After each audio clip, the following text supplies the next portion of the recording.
Welcome to our channel. Today we how to secure your data in transit with Akamai step by step clearly. Begin by assessing your current data transmission methods. Identify any sensitive data that requires protection during transit. Choose an appropriate Akamai solution tailored for your needs.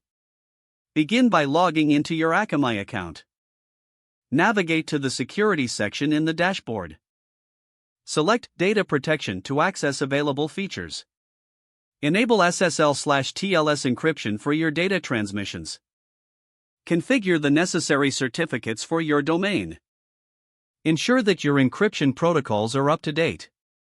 Set up access controls to limit who can transmit sensitive data.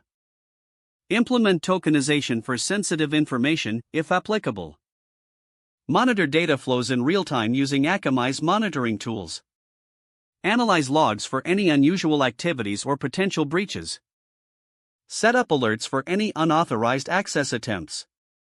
Regularly update your security settings to align with best practices. Conduct periodic security assessments to test your protections.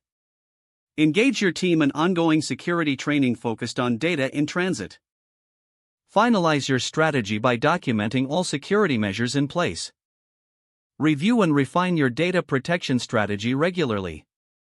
If the page does not load, refresh the browser or try again in a private or incognito window. Make sure you are using the correct email address, then retype it carefully to avoid small typos. If your password is not accepted, use the reset option and create a new strong password you can remember. Check your spam folder for verification or security emails, then complete any requested confirmation steps. Enable two-factor authentication if available to improve account security and reduce unauthorized access risk. After signing in, review your profile details so your contact information and settings are accurate and current. If you see an error message, note it down and try again after restarting your device and internet connection. Log out when you finish, especially on shared devices, to keep your account and payment information secure. If the page does not load, refresh the browser or try again in a private or incognito window. Don't forget to like this video and subscribe to our channel for more step-by-step tech guides.